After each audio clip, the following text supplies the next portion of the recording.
Hello friends, welcome to Riyaz classes. Welcome to another session जहाँ पे आज हम पढ़ेंगे about the basic principles of management. This topic is part of unit 1 introduction to organisation of the subject Organization Theory and Behavior, MCO 1, MCOM second year, IGNOU. Before we begin, if you like the videos that I'm sharing, do hit the like button. Do share your comments to let me know you find all this useful for your studies. Also, don't forget to subscribe so that you won't miss out on watching and learning from my videos. So let us begin with our session.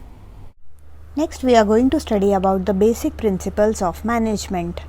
जो principles of management है ये हमको दिया है Henry Fayol ने। Henry Fayol ने mainly 14 principles दिए हैं। ठीक है, ये कौन से प्रिंसिपल्स हैं ये एक एक करके हम सारे प्रिंसिपल को देखेंगे। जो पहला प्रिंसिपल है जो कि हेनरी फ्योल ने दिया है, that is our division of work. Division of work जो है it is closely related to specialisation. Division of work promotes more skill on a particular job leading to more efficiency. कोई भी एक job को करने के लिए अगर आप किसी स्पेशलिस्ट से उसको करवाओगे तो क्या होगा, आपका जो काम है बहुत ही टाइमली तरीके से होगा, बहुत ही करेक्ट मैनर में होगा। और यही जब कंटिन्यूस तरीके से चलता चला जाए आपको क्या मिलेगा, आपको एफिशिएंसी मिलेगा। तो डिवीजन ऑफ वर्क करने से क्या मिलता है, हमको एफिशिएंसी मिलता है and it is closely related to specialisation. जो सेकेंड हमारा प्रिंसिपल है that is authority and responsibility. Henry Fayol के हिसाब से अथॉरिटी और responsibility they go hand in hand. ठीक है, ये सेपरेट नहीं है। आप अगर किसी को रिस्पॉन्सिबिलिटी दे रहे हो किसी भी चीज़ की तो उसको आप साथ में अथॉरिटी भी दोगे। अथॉरिटी यानी कि आप उसको पावर भी दोगे डिसीजन मेकिंग करने का। फॉर एग्जाम्पल, आपने एक मैनेजर तो बना दिया, मैनेजर के नीचे बहुत सारे सबॉर्डिनेट्स हैं। ठीक है, अब उन सबॉर्डिनेट्स के ऊपर डिसीजन मेकिंग का जो अथॉरिटी है वो आपने उसको नहीं दिया, आपने उसको पावर वगैरह ज़्यादा नहीं दे रखा बीइंग अ लीडर। तो ऐसे क्या होगा, ऐसे पे वो मैनेजर जो है प्रॉपर तरीके से अपनी रिस्पॉन्सिबिलिटी, जो रिस्पॉन्सिबिलिटी उसको दी गई है, फॉर एग्जांपल उसको रिस्पॉन्सिबिलिटी दी गई है कि आपको ये टास्क सारा कंप्लीट करना है, बट अगर उसको आपने अथॉरिटी ही नहीं दी तो वो काम ठीक से कर नहीं पाएगा। तो आपको उस पोजीशन के हिसाब से कि वो बंदा किस पोजीशन में है, उस पोजीशन के हिसाब से उसको डिसीजन मेकिंग अथॉरिटी देनी चाहिए। ठीक है, so authority is required to fulfill the responsibilities that is entrusted on this person. तो अथॉरिटी एंड रिस्पॉन्सिबिलिटी जो है they always go hand in hand. जो नेक्स्ट प्रिंसिपल हेनरी फ्योल ने हमको दिया है that is related to discipline. Discipline यानी कि एक ऑर्गेनाइजेशन बहुत ही ज़्यादा बड़ा होता है, उसमें लोग बहुत सारे होते हैं जो काम करते हैं, डिफरेंट तरीके के डिपार्टमेंट्स होते हैं, और अगर हमको अपना गोल अचीव करना है तो हमें इन सब में कोऑर्डिनेशन होना बहुत ज़रूरी है। यानी कि पूरे के पूरे ऑर्गेनाइजेशन में एक डिसिप्लिन भी होना ज़रूरी है अगर हमें अपने गोल्स को अचीव करना है। तो हेनरी फ्योल ने जब ये टर्म यूज़ किया discipline, he meant obedience, application, energy and respect. सबको एक दूसरे पे रिस्पेक्ट होना चाहिए, एक दूसरे पे भरोसा होना चाहिए, एक दूसरे के जो स्किल्स है, जो मैनेजर है उसको अपने सबॉर्डिनेट्स के स्किल्स पे भरोसा होना चाहिए कि हमारा जो सबॉर्डिनेट है वो ढंग से अपना काम करेगा, जो भी हम उसको टास्क दे रहे हैं वो उसको प्रॉपर तरीके से अचीव करेगा। मतलब पूरे ऑर्गेनाइजेशन में एक प्रॉपर तरीके का ओबीडियंस होना चाहिए। सबॉर्डिनेट जो है उसको सुपीरियर की बात माननी चाहिए, जो मैनेजर है उसको टॉप मैनेजमेंट की बात माननी चाहिए। तो एक प्रॉपर तरीके का डिसिप्लिन हर जगह होना ज़रूरी है अगर आपके ऑर्गेनाइजेशन को सक्सीड करना है। और कोई भी अगर इनडिसिप्लिन कोई करता है, कोई भी जो भी रूल्स आपने बना रखे हैं, पॉलिसीज़ आपने बना रखे हैं उसको फॉलो नहीं करता है तो उसको पेनल्टीज़ भी मिलनी चाहिए। ठीक है, उसको उसका दंड भी मिलना चाहिए to not follow the rules. तो प्रॉपर रूल्स ऑर्गेनाइजेशन में होने चाहिए, प्रॉपर पॉलिसीज़ होने चाहिए, और सारे एम्प्लॉयज़ जो हैं they should follow all these rules and policies. Proper discipline होना बहुत ही ज़्यादा ज़रूरी है। नेक्स्ट है हमारा principle unity of command. Unity of command यानी कि a subordinate should take orders from only one authority. ठीक है, अगर एक सबॉर्डिनेट बहुत सारे, जैसे मैनेजर्स 3-4 मैनेजर्स तो ऑर्गेनाइजेशन में बहुत सारे होते हैं ना, डिफरेंट डिपार्टमेंट्स के डिफरेंट मैनेजर्स होते हैं, उनके ऊपर भी टॉप मैनेजमेंट होता है। तो अगर एक सबॉर्डिनेट एक ऐसा बंदा है जो एक्चुअल में काम कर रहा होगा, जो अपना टेक्निकल नॉलेज यूज़ कर रहा होगा काम में, he should follow instruction that is given by only one manager. क्योंकि अगर डिफरेंट मैनेजर्स उसको डिफरेंट इंस्ट्रक्शन दें तो वो कंफ्यूज हो जाएगा और वो अपना काम जो है वो ठीक से नहीं कर पाएगा। ठीक है, सो यूनिटी ऑफ कमांड होना बहुत ही ज़रूरी है। ये बंदा जो है he should take instructions from only one manager. अगर यूनिटी ऑफ कमांड नहीं होगा तो क्या हो जाएगा, तो फेयोल के हिसाब से, हेनरी फेयोल के हिसाब से, अगर यूनिटी ऑफ कमांड अगर नहीं हुआ किसी ऑर्गेनाइजेशन में तो वहाँ पे इनडिसिप्लिन होगा, यानी कि डिसिप्लिन जो है वहाँ पे नहीं रहेगा। जो भी ऑर्डर है वो सब डिस्टर्ब हो जाएगा। जो स्टेबिलिटी है, एक काम करने का एक तरीका है, जो हम बोलते हैं कि स्मूथ तरीके से काम हो रहा है, वो स्मूथली काम नहीं हो पाएगा, क्योंकि हमारा जो सबऑर्डिनेट है वही कंफ्यूज हो जाएगा कि भाई मैं किसके इंस्ट्रक्शंस को फॉलो करूँ। जो नेक्स्ट हमारा प्रिंसिपल है that is regarding unity of direction. Fayol advocated that there should be only one head and only one plan, यानी कि एक प्लान होना चाहिए। एक ऑर्गेनाइजेशन ने अगर एक प्लान बनाया है कि हमें नंबर 1 ऑर्गेनाइजेशन बनना है, हमें इंडिया का बेस्ट ऑर्गेनाइजेशन बनना है, इंडिया की बेस्ट कंपनी बननी है, तो एक ही प्लान होना चाहिए और जो सारे के सारे लोग हैं they should work for achievement of that one plan only, that one goal only. जो नेक्स्ट है that is subordination of individual interest to general interest, यानी कि the interest of the organisation should come before the interest of an individual. भाई आप एक organisation में काम कर रहे हो तो आप जो है अपना सारा काम, जितना टाइम आप ऑर्गेनाइजेशन में स्पेंड करोगे उस टाइम आपको एकदम लॉयल रहना है अपने ऑर्गेनाइजेशन के लिए। आपको जो है इंटरेस्ट, ऑर्गेनाइजेशन का जो इंटरेस्ट है, यानी कि ऑर्गेनाइजेशन क्या चाहता है, ऑर्गेनाइजेशन प्रॉफिट कमाना चाहता है, ऑर्गेनाइजेशन अपने गोल्स को अचीव करना चाहता है। आप भी जितना टाइम आप ऑर्गेनाइजेशन में काम करोगे you should make sure that कि आप जो है ऑर्गेनाइजेशन की गोल अचीवमेंट में ऑर्गेनाइजेशन की मदद कर रहे हो। आप अपने इंडिविजुअल इंटरेस्ट वो सारे आप उसको you will cater to all of that letter, ठीक है। जब ऑर्गेनाइजेशन में काम करोगे तो एकदम सिंसियर तरीके से काम करना है और एकदम इस तरीके से काम करना है कि हमारे ऑर्गेनाइजेशन का गोल अचीव हो। नेक्स्ट इज रिगार्डिंग रेम्यूनरेशन, यानी कि जो पैसा है, जो पे पैकेज है, जो सैलरी है वो एकदम फेयर होना चाहिए। किसी भी इंडिविजुअल को, किसी भी एम्प्लॉय को ऐसा ना लगे कि भाई गड़बड़ है, उसको ज़्यादा सैलरी मिल रही है, काम तो मैं ज़्यादा कर रहा हूँ, ऐसा कुछ नहीं होना चाहिए। एक प्रैक्टिस होना चाहिए, प्रैक्टिस ऑफ फेयर पे जो होना चाहिए, it should prevail and all the attempt should be made to arrive at the best scheme of payment, ठीक है। सब कुछ फेयर होना चाहिए, सब कुछ प्रॉपर तरीके से दिखाना चाहिए कि भाई इसका बेसिक इतना है, इसका इतना प्रमोशन लोगे तो आपको इतना मिलेगा। सब चीज़ जो होता है वो ट्रांसपेरेंट तरीके से, जो भी आप पेमेंट कर रहे हो एकदम ट्रांसपेरेंट तरीके से होना चाहिए, ताकि किसी भी एम्प्लॉय को कभी ऐसा ना लगे कि भाई मैं भी काम कर रहा हूँ बट मेरे से ज़्यादा सैलरी दूसरा कमा रहा है। Next principle is related to centralisation. Centralisation यानी कि for overall control there should be one central point in the organisation, यानी कि अगर हमारा ऑर्गेनाइजेशन छोटा है there will be one person जहाँ से आपको डायरेक्शन मिलेंगे, जहाँ से आपको इंस्ट्रक्शंस वगैरह मिलेंगे। अगर हमारा ऑर्गेनाइजेशन रिलेटिवली लार्ज है तो अप्रोप्रिएट डिसेंट्रलाइजेशन वहाँ पे होगा, जहाँ पे कि हम डेलीगेट कर देंगे अथॉरिटी को, ठीक है। डिफरेंट डिपार्टमेंट्स बनाएंगे, डिफरेंट टीम्स बनाएंगे और हम उनमें क्या करेंगे, डेलीगेट कर देंगे authority as well as responsibility. Next is scalar chain. Scalar chain यानी कि अथॉरिटी जो होता है it should always flow from top to bottom, ठीक है। जो भी आपके पास इंस्ट्रक्शंस आ रहे हैं, हर चीज़ जो है it should always flow from top to the bottom through an unbroken chain.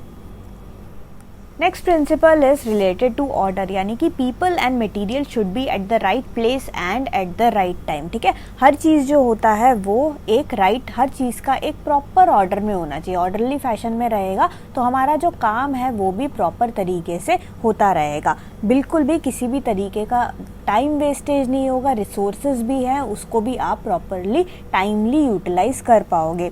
A position should be manned with the person who is most suitable for that job. जो भी आपके पोजीशंस हैं वो वहाँ पे इस तरीके के लोग होने चाहिए जो कि एकदम स्पेशलिस्ट हों उस एरिया में, यानी कि अगर आप आईटी फील्ड में अगर किसी जनरलिस्ट को बिठा दोगे तो वो ठीक से काम नहीं कर पाएगा, बट आईटी वाले काम में अगर आप आईटी स्पेशलिस्ट को ही बिठाओगे तो आपका काम जो है वो प्रॉपर तरीके से हो जाएगा, ठीक है। सो एवरीथिंग, चाहे वो मटेरियल हो या फिर वो पीपल हो, everything should be at the right place and it should be there at the right time. Next one is equity. Equity जो होता है, इक्विटी के कारण हमारे लॉयलिटी आता है and we will get devotion from our employees. Employees जो है बहुत ही लॉयल होकर काम करेंगे, बहुत ही डिवोटेड होकर काम करेंगे और इससे क्या होगा, हमारे ऑर्गेनाइजेशन का जो गोल है वो अचीव होने में हमें आसानी मिलेगी। The 12th one is stability of the staff. A stable workforce promotes efficiency in the organization. हमारा जो वर्क फोर्स है वो एकदम स्टेबल तरीके का होना चाहिए। ऐसा नहीं होना चाहिए कि एक हफ्ते बाद कोई छोड़ के चला गया, 2 हफ्ते बाद कोई और छोड़ के चला गया, ऐसा नहीं। पूरा स्टेबल होना चाहिए हमारा वर्क फोर्स। जो वर्क फोर्स है उसको जो काम आप दे रहे हो वो काम करना आना चाहिए, स्किल्ड होना चाहिए। इन्हीं सब से क्या मिलता है, इन्हीं सब से हम जो है अपना जो भी काम है, जो भी असाइंड काम है, हम उसको प्रॉपर तरीके से कर सकते हैं। Next principle is that of initiative, यानी कि जो इनिशिएटिव है it should be promoted in the organisation and a climate of sufficiently tolerating mistakes should also be promoted. यानी कि सब लोगों को जो है सफिशिएंट, आप जो भी लोग इनिशिएटिव लेना चाहता है, जो भी लोगों के नए आइडियाज़ हैं उनको उनके मैनेजर्स सुने, ठीक है। ज़रूरी है कि सारे आइडियाज़ मैनेजर से ही आते हैं। काफ़ी सारे हमारे सबऑर्डिनेट्स होते हैं जो नीचे जो बॉटम लेवल पे जो लोग काम करते हैं, उनका व्यूज़ और उनका ओपिनियन भी हमें क्या करना चाहिए, उनको बीच बीच में लेना चाहिए, ठीक है। और उनसे क्या होगा, एक बहुत ही अच्छा एनवायरनमेंट, एक जो क्लाइमेट है आपके ऑर्गेनाइजेशन का वो अच्छा रहेगा उससे। Next one is esprit de corps, यानी कि through promoting team spirit and fellow feeling an organisation can become stronger, ठीक है। तो एक फेलो फीलिंग यानी कि जो लोग हैं एक दूसरे के साथ बहुत अच्छे से काम करें, एक ऑर्गेनाइजेशन जो है इसी से स्ट्रॉन्ग होता है, क्योंकि ऑर्गेनाइजेशन जो है वो लोगों से ही बनता है। अगर उसके अंदर लोगों में ही झगड़ा चल रहा है, एक डिपार्टमेंट के लोग दूसरे डिपार्टमेंट से बात नहीं कर रहे, तो क्या होगा, इससे हमारा एंड ऑफ द डे हमारा काम सफ़र करेगा तो हमारा ऑर्गेनाइजेशन का गोल है वो अचीव नहीं हो पाएगा, ठीक है। तो ये बहुत ही ज़्यादा ज़रूरी है कि सारे लोग जो हैं वो एकदम हार्मनी में काम करें, बहुत ही अच्छे तरीके से काम करें। तो ये 14 प्रिंसिपल्स हमने देख लिए। 14 प्रिंसिपल हमें किसने दिए हैं, it is given to us by Henry Fayol. इन 14 प्रिंसिपल्स के अलावा कुछ और भी प्रिंसिपल्स होते हैं मैनेजमेंट के, वो हम शॉर्ट में एक बार देख लेते हैं। पहला ऐसा प्रिंसिपल है हमारा हार्मनी ऑफ ऑब्जेक्टिव, यानी कि ऑर्गेनाइजेशन जो है बहुत अच्छे से परफॉर्म तभी करेगा when all the functions are directed towards harmonised grand objective, ठीक है। यानी कि सारे के सारे एक्टिविटीज़ जो है आप हार्मनी में लेके चलोगे। क्यों? टू मीट आवर ऑर्गेनाइजेशन का जो गोल होता है उसको मीट करने के लिए। Next one is universality of management, यानी कि जो मैनेजमेंट के सारे प्रिंसिपल है इट इज़ यूनिवर्सल, ठीक है। यूनिवर्सलिटी है इसमें, चाहे जो भी ऑर्गेनाइजेशन हो, हर ऑर्गेनाइजेशन पे ये सारी चीज़ें जो हैं वो एप्लीकेबल है। The third one is primacy of objectives and planning. Objectives and planning precede any other activities in an organisation. हमने बहुत सारी चीज़ें देखे, सबसे मेन इम्पॉर्टेंट चीज़ होता है ऑब्जेक्टिव सेट करना, ठीक है। एक ऑर्गेनाइजेशन कंट्रोलिंग, डायरेक्टिंग ये सारी चीज़ें बाद में करेगा। सबसे पहला चीज़ वो क्या करेगा, वो अपना गोल बनाएगा, यानी कि अपना जो ऑब्जेक्टिव है, ऑब्जेक्टिव बनाने का काम और प्लानिंग करने का काम जो है वो प्राइमरी काम होता है। उसके बाद ही सारे के सारे चीज़ें आते हैं कि आप किसको हायर करोगे, कैसे आपका सेल्स डिपार्टमेंट काम करेगा, वो सारी चीज़ें एकदम बाद में आती है, ठीक है। सबसे पहली चीज़ किसी भी ऑर्गेनाइजेशन के लिए क्या है कि गोल सेट करना, ऑब्जेक्टिव सेट करना और प्लानिंग करना। Next one is control by exception. The subordinate staff should take up routine activities and management should take up exceptional control and supervision having broader impact on the organization। यानी कि इसका मतलब ये है कि जो डेली के रूटीन एक्टिविटीज़ होते हैं वो एक्टिविटीज़ करेंगे हमारे सबऑर्डिनेट्स, और जो मेन सुपरविजन का काम रहता है वो हमारा मैनेजर वगैरह करेंगे। अब ये काम को डिवाइड क्यों कर रखा है, ताकि हमारा ऑर्गेनाइजेशन चलता रहे, है ना। अब सोचो अगर हमारा मैनेजर ही बैठ के छोटे मोटे काम कर रहा है, डेटा एंट्री का काम बैठ के अगर मैनेजर ही कर रहा है तो सुपरवाइज कौन करेगा, वो उसको सुपरवाइज करने का टाइम नहीं मिलेगा, है ना। तो वो एफिशिएंटली अपना काम नहीं कर पाएगा, उसका टाइम वेस्ट होगा। तो इससे क्या होगा, हमारा जो गोल है, जो ऑर्गेनाइजेशन का हमें अचीव करना है, वो टाइमली अचीव नहीं हो पाएगा। Next is decision by exception, यानी कि a manager should take decision within the boundary defined by authority of the position, यानी कि जो भी उसका पोजीशन दिया गया है, जितनी भी अथॉरिटी हमारे मैनेजर को दिया गया है, उस अथॉरिटी का फुल फ़ायदा उठाना चाहिए और प्रॉपर तरीके से सब कुछ मैनेज करना चाहिए। Next one is equality of authority, power, responsibility as well as equality in an organisation. Authority, power, responsibility and accountability should be in balance. इन सब चीज़ों का, अथॉरिटी का, पावर का और responsibility as well as accounting, एक organisation में इन सब का बैलेंस बने रहना बहुत ज़्यादा ज़रूरी है, क्योंकि इनमें से अगर किसी का भी बैलेंस बिगड़ गया तो क्या होगा, तो लड़ाई झगड़ा होगा, डिससैटिस्फैक्शन होगा। हमारा जो सबॉर्डिनेट है वो सोचेगा यार मैनेजर कितना खड़ूस है, वो कितना स्ट्रिक्ट है। मतलब इस तरीके का ऐसा कुछ नहीं होना चाहिए। हर चीज़ जो है, जो मैनेजरियल पोजीशन में बैठा रहता है, उस बंदे को ये ध्यान रखना है कि वो अपना जितना भी पावर उसको दिया गया है वो ढंग से यूज़ करे, ठीक है। ज़्यादा वो रौब ना जमाए, प्रॉपर तरीके से जो काम करना है प्रॉपर तरीके से उसके अंडर जितने भी लोग हैं उसको मैनेज करें। And the final one is coordination. Coordination जो है, कोऑर्डिनेशन बहुत ही ज़्यादा ज़रूरी है। कोऑर्डिनेशन के बिना कुछ भी नहीं हो पाएगा। आपके ऑर्गेनाइजेशन में कितने सारे डिपार्टमेंट्स होते हैं और उसमें कितने सारे लोग होते हैं, उन सारे डिपार्टमेंट्स के बीच में कोऑर्डिनेशन होना बहुत ज़रूरी है। जो लोग हैं, जो टीम बना रखी है आपने, उनके बीच में कोऑर्डिनेशन होना ज़रूरी है। जो मैनेजर्स हैं, मैनेजर और सबऑर्डिनेट के बीच में कोऑर्डिनेशन होना बहुत ज़रूरी है। जो सबॉर्डिनेट्स काम कर रहे हैं उन लोगों के बीच में आपस में भी कोऑर्डिनेशन होना ज़रूरी है, ठीक है। तो कोऑर्डिनेशन जो है हम कह सकते हैं it is the cornerstone of the efficient functioning of any organisation, ठीक है। तो ऑर्गेनाइजेशन को अगर सक्सीड होना है तो हर चीज़, ईच एंड एवरी एक्टिविटी, उसके लोग, उसके काम, हर चीज़ जो है प्रॉपर तरीके से एक कोऑर्डिनेटेड मैनर में चलना चाहिए, ठीक है।